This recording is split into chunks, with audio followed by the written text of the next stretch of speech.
3, 2, 1, 0. When God gave Moses the 10 Commandments, the first one was this: I am the Lord your God. You shall not have any false gods before me. Now, that was a big problem for the Israelites, but it's not as much of a problem for us living today. Or is it? We might not pull out any golden idols that are hidden deep within our closets and bow down before them. But in fact, we all have idols that we're tempted to worship. We all have things that we're tempted to give a little bit or a lot of too much attention to. We all are tempted to worship false gods. So how can we see that in our own lives, and what can we do about it? That's what we're going to be talking about today on Ignition. Welcome to the show. I'm your host, Dr. Chris Bergwald, and we want to set your faith ablaze so that you might live the adventure that comes from a relationship with Jesus Christ. Before we get into today's topic, we want you to know that, as always, we love listener feedback. So if you've got questions about today's episode, or if you have ideas for future episodes, please contact us. The easiest way to do so is by email, and the address is ignition@sfcatholic.org. That is ignition@sfcatholic.org. I'm glad you deviated from the NPR voice there, Renae Kranz. Yes, so ignition@sfcatholic.org is the address. Send us any questions about today's episode or ideas for future ones. And again, that lovely voice, or face if you're watching, belongs to Renae Kranz. Renae is Director of Communications with the Diocese of Sioux Falls. She's been married to Renae for a little. Ryan. Oh my God. Sorry, Ryan, I'm sorry.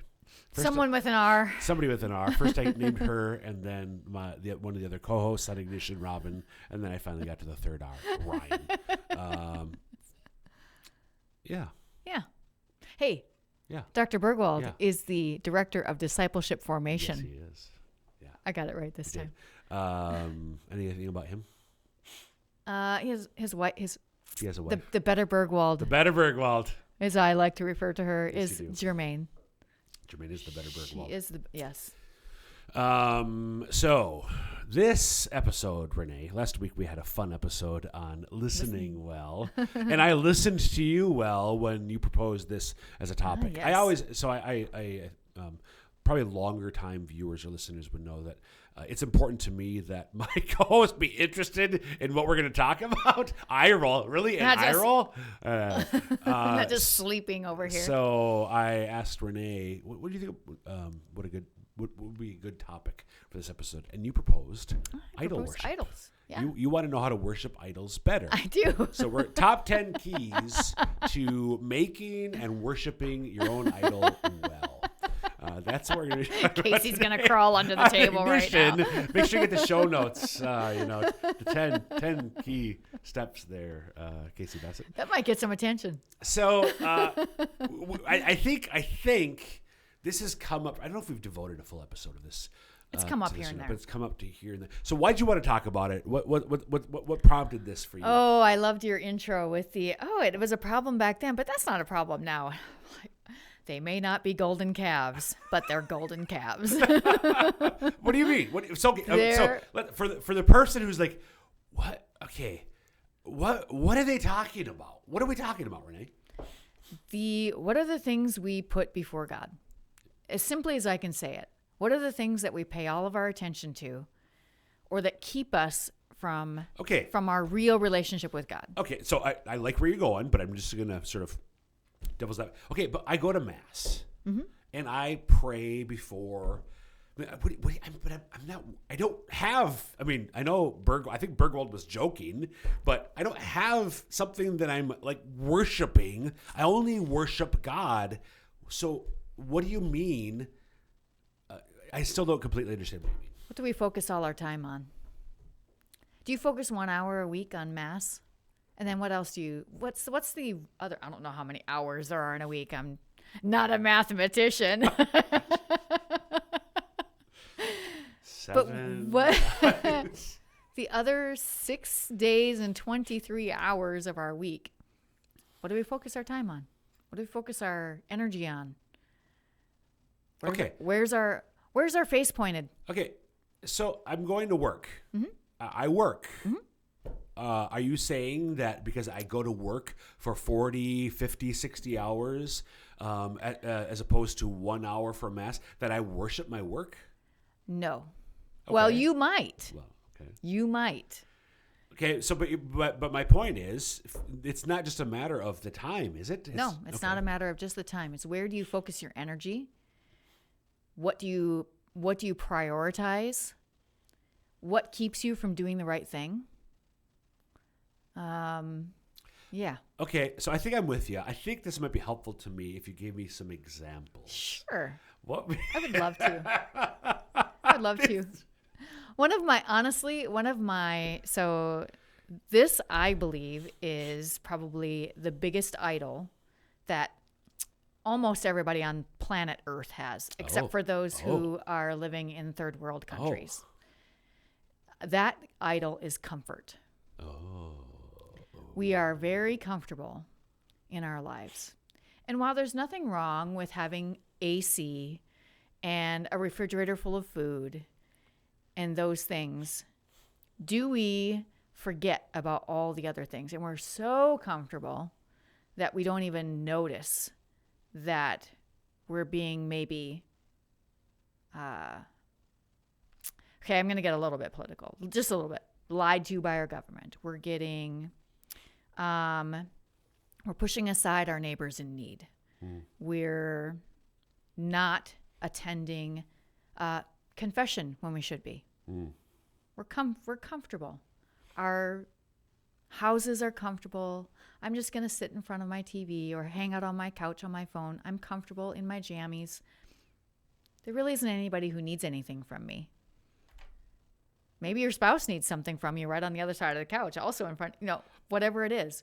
To me, comfort is the biggest one. But there are others. It could be shopping. Maybe you're very into clothes or shoes or video games or whatever it is, and you spend a lot of your brain power thinking about these things. Maybe it's a sport. Maybe it's football. Maybe we spend too much time watching football, reading about football, thinking about football, buying clothes for football. I don't know what it is. Right. So where is your energy pointed? Even our phone. I actually believe that when you said comfort, I thought you were going to name phone, to be honest. No. The comfort, the phone to me is like literally you could just paint that sucker gold and put a Cavs face on it because that is we're almost in a prayer stance when we're looking at our phone. Yep. I don't know if anybody realizes this, but and it's so hard to put it down. Yep. Even when you realize it, you're like, gosh, but what am I supposed? It's always, well, what am I supposed to do? I don't know the answer. So that was excellent. That was excellent. So just to therefore clarify some things or yes, take please. What you said, not to clarify, no, to synthesize what you just said and to read it. So worshiping false idols. Okay, no, we're not literally bowing down in front of the TV or the sports and the football game. Or a particular statue in our house. Right. We're not bowing down. We're not praying to the refrigerator with all the good food that it's got inside it or to our AC unit or whatever. Right. No, we're not in the sense that we normally think of worship, praying to. Right. We're not doing that. And the other thing to be clear about with those things is those are all good things. Right. Mm-hmm. Everything you just named, those are all good things. So are golden calves. I don't know. To be honest, they're nice. They're pretty. They're nice to look at. Right. Yeah, they're worth something monetarily. Right. So the issue. So what I wrote down was inordinate goods, or I give inordinate attention. My desire for this good is disordered. Yeah. The issue. So what makes a good into a false idol that I quote unquote worship is that I'm giving it more attention or more time or more energy, more focus, more money potentially than it's worth, than it's due. Yeah. It's a good thing, but there are all sorts of goods and there's a hierarchy of goods. And if I have, usually unintentionally, if I have elevated a good, the good that's in the spot 723, and I've elevated to the 7th spot, Right. that's a problem. Right. But if I've taken a good that's in spot number 12 and moved it to 11, that's a problem. Yeah. In all of these cases, so again, maybe I haven't put it in the number one spot where I'm literally worshiping it. Right. But insofar as I've moved something above or beyond where it should be, Yes. I am in effect creating a false idol. You can even make an extreme good, like your children or your spouse, an idol. Yes, you can. Above God. You can. You can. And again, that doesn't mean I don't worship Jermaine. I don't worship whatever the ground she walks on. I don't worship the ground she walks on. I love her, but it's possible, and this does happen. I think it happens to spouses. It certainly can happen to children. People inadvertently they elevate their children's importance in their lives. Like I could see that happening. I'll throw out an example that you can tell me if this is a good example or not. But let's say Ryan was not Catholic, and he's my husband. I love him very much. We have a great relationship, except he doesn't like the Catholic Church. Yep. And he doesn't, and I have no example that I'm pulling this from. I'm just pulling this out of my head. But he wishes I would not actually be part of the Catholic Church. And I really love my husband. Which is good. So because I love him and that relationship is important, it is. I'm going to leave the church. That's not good. Because I feel like if I don't, he might leave me. Right. That's a problem. That is a problem. Yep. That is a good example again of taking a good. So right. A really, really good. Yes. a good. And elevating it and thereby making it a false good. Right. And a false idol. Right. Not a false good, making it a false idol. Yes. So I definitely think so devices, those are easy to see, but I think it's worth mentioning, pointing out the fact that we can do that with even great goods like spouses or children. Yeah. And I think we do have to be careful with lesser goods. Like I've noticed in myself recently, I'm going to wrap myself out here a little bit. I've noticed in myself recently, just because I've got rid of some extra weight that needed to go away, and you're like, oh, feeling really good, want to buy some clothes, but then I start to notice that I'm thinking about that more than I used to think about it. Now, maybe it's at an okay level, but I was starting to feel like it wasn't at an okay level. Like maybe I'm focusing on that too much, and I need to check myself. Right. Before I wreck myself. I had to finish it. As they say. So our health can definitely become a false idol. Yes. And our health is important. It's a Yes. good. My body's a gift to me from God. I should be a good steward of this gift. It's a temple of the Holy Spirit for those of us who are baptized. I should treat a temple. You treat a temple well. Right. So it's good that when we lose excess weight, that's a good thing. But if this is going to actually get us to another important point, but just stay here for now. If we started to give our physical health, our physical appearance, undue attention. Right. It has due attention. A certain amount of attention is due to it. I owe it to myself. Nothing wrong with looking nice. Yep. But if I'm giving undue, so disordered, undue attention, that's where the problem comes in. So this gets to something that's a little bit tricky about this. In many instances, this can be very subjective, where it can vary from person to person. So one habit or one practice or doing a thing, a particular action, for me might be completely fine. Right. But for you, it might be a false idol. Right. So an easy example of this is maybe a glass of wine, or an alcoholic drink, a glass of wine or a beer or a cocktail. For me, completely fine for me to have that. But if my alcoholic friend, not completely fine. I am not his alcoholic You are friend, not. by the way. He's like pointing at me. I am not your alcoholic friend. You are not friend. my alcoholic friend. As far as I know. So you are not. Right. So they're the same action, having a beer or a glass of wine, for one person might be completely fine, a properly ordered thing to do. Yep. But for another one, it could be because of where they're at in their life. Yes. It's disordered. Yes. And that's would be giving undue the same thing. Two human beings having a glass of wine. Right. But because of their subjective realities, very different, and for one that can be succumbing to quote unquote idol worship. Right.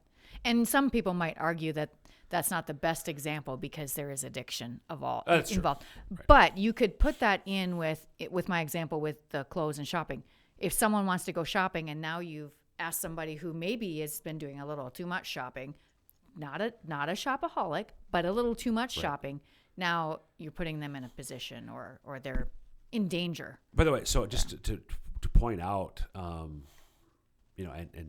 maybe not in a strictly psychological, strictly clinical sense, but in a real sense, nonetheless, addiction is the consequence of idol worship. Yeah, that's very true. You get to that point, and obviously there can be, like with alcoholism, there can be a physical predisposition towards that, but that's the fruit of my giving inordinate attention, in that case, to alcohol. Right.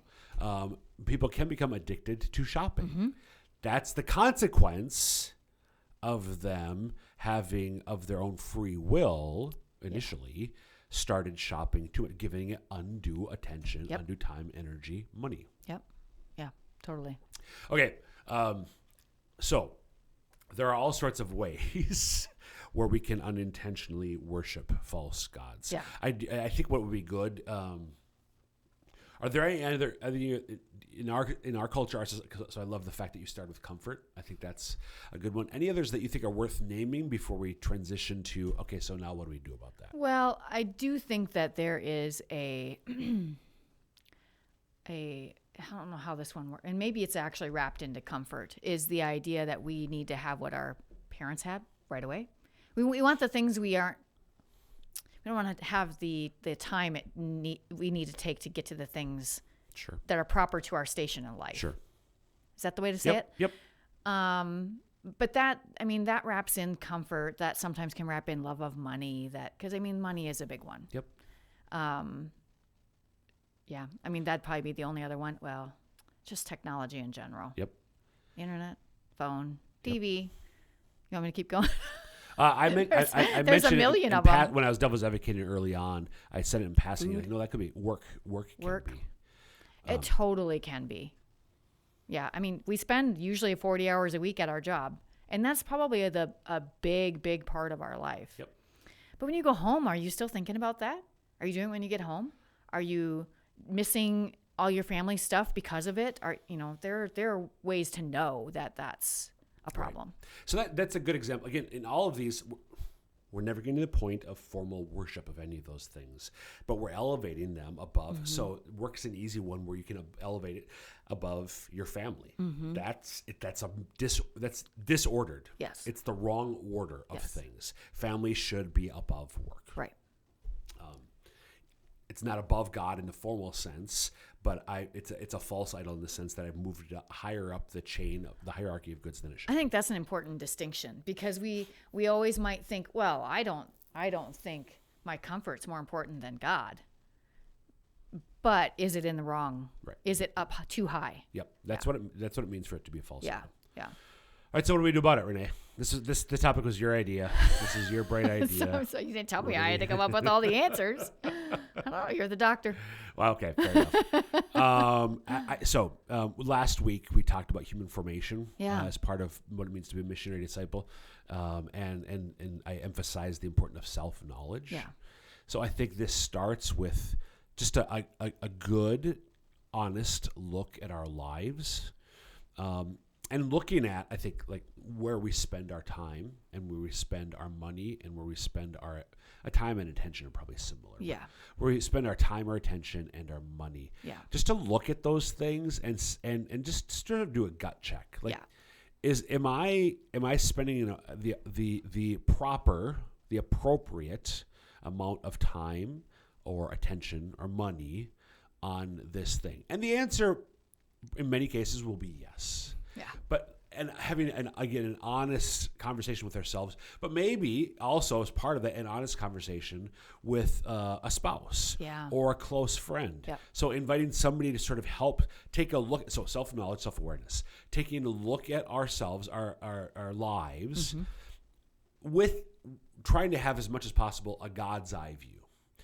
This is where I talk about this a lot when it comes to information. I can look at myself and I can see all my flaws. I can see the warts or the weight, right? Right. Well, they're there, but I should look at myself the way that God looks at me, right? Which is He sees the warts and or the weight or whatever the flaws are, but He also sees the beloved son, the beloved daughter. Yes. First and foremost, yeah. This is His beloved son, beloved daughter, with all these gifts that He's given to us, and that hopefully we've been growing and deepening. And He's aware of our flaws or imperfections, but He sees them in light of the whole. Mm-hmm. So we should look at, perhaps with the help of others, our lives in a serious way. We should look at our lives with His help. Yeah. So like this could be something that we do in a spirit of prayer. Yeah. Lord, help me to like see myself in my life. Lord, help me to recognize the things that I've disordered in my life. Mm-hmm. So I think, again, involving the Lord, maybe involving somebody close to you, and taking a real look at your life and evaluating based kind of on how you spend your time and money. Are there things that are definitely disordered here that I need to be attentive to? Yeah. One thing when you were talking there that popped into my head, I was still listening to you though. Another way that we can maybe make an idol of something is, are we doing something else, and that thing is keep holding us back from sharing our gifts? Oh yeah. Because that can happen too. Yeah. Especially in like paying attention to social media, whatever. Is that keeping us from using the gifts that God gave us? I think that absolutely can be a method of an idol. I'm gonna put something out there that this is completely tangential. Okay. I really think with that, I think, okay. You tell me if I'm wrong. I think for most of us, not all, most though, I would say most of us, social media is not helpful in our lives. Oh, totally not helpful. There might be some. You are not wrong. Well, I kind of want to say all, to be honest. Anyone who uses social media, yes, because not everybody uses social media. Wait, what? You said it's a problem in our lives. You said, right? Okay. Am I not understanding what you're saying? Here's the more provocative. No, I think you are. But the more provocative way to put this would be: nobody should use social media. I think that's going too far. But I think most of us who use social media needn't. Right. I would say we would be better off if it never came to be. Okay. So are you saying? Would you say? In fact, if we had a real conversation, I'd say some other things that would be pretty shocking too. Okay, maybe we'll do that off the. Okay, then we'll see if you want to talk about. Don't you think that Bishop Barron and Word on Fire use social media effectively? Yes, but they could. If social media didn't exist, they could just do other things. Okay, but it does exist. Right, but that's what I'm saying. I think we would be better off if it didn't. I'm going to stand by. I think the majority of individual users, because I know people who use it well for evangelical purposes, not just organizations, apostolates, institutions like Word on Fire, but also individuals. But I think that's fewer and farther between. And even in those instances, I do wonder if there might be other, so they're able to share the gospel effectively on social media. But to your point, by doing that, they're not doing something else. Right. Would they maybe be talking to people face to face more? Right. Which is always the better way to evangelize. Right. Yeah. So, all right, that's an end of tangent, because we're gonna. The other thing that again, the address is rkranz at No. SF. Oh goodness, yeah. The other thing that you asked what we can do about it. One of the things that we actually, as a communications team here in the Chancery, we've talked about the issue of comfort a few times. And one of our team members, she actually has taken this to heart, and she is doing things, very small things, to make herself more uncomfortable. Like if she was going to have a piece of chocolate. Okay, I'm going to wait 10 more minutes before I eat that piece of chocolate. And she'll wait 10 more minutes. And then I'm going to wait 10 more minutes before I eat that piece of chocolate, to stretch out the uncomfortableness or the want. To train yourself to not desire the comfort as much. That's what asceticism is in its fullest. Well, if you've heard of the word asceticism, ascetical practices, we tend to think of like beating yourself in the back, in the back with a self-flagellation is literally what it is. Right. But that is itself, that specific practice is about properly ordering our desires, so that we're not focused always on comfort. Right. She's not running the house at 85 degrees in the middle of the summer. Right. But there are ways that you can make yourself aware of your desire for comfort and try to put that in check. Yep. So that's just one example of a way to do I think it. the principle then for the other potential false idols, so we're aware of them. What do you do? Well, if you will, hold off. Yeah. So chocolate you can kind of see, but maybe if you find you've done a gut check and you're maybe a little too focused on a particular sport. It's not that you have to stop watching or participating. Maybe you play it, participating, but maybe you just, I'm going to do it less. Right. Yeah. It's not, so again, like when we go back to the example of alcohol, somebody who finds that, boy, I'm drinking a little bit too much, not to the point of alcoholism. 3 days last week. Right, Jeez. exactly. It's not that you have to, I'm never going to touch it, the bottle again. Right. Just less. Yes. Start to rein it back. Because again, this is about the good can stay in my life, probably, but maybe it's about it's ordering it properly. Yeah. And in order to order it properly, maybe I overcompensate by waiting 10 minutes. Yes. Instead of having. And if this is a relational thing, like my example with the husband or wife, then you have to do that differently. Yeah. Exactly. Yeah. Renae, this has been a great episode. Thank you. Yeah, you bet. So again, if you have questions about today's episode, folks, you can email us ignition@sfcatholic.org. That's it for this time. Until next time, may God bless you.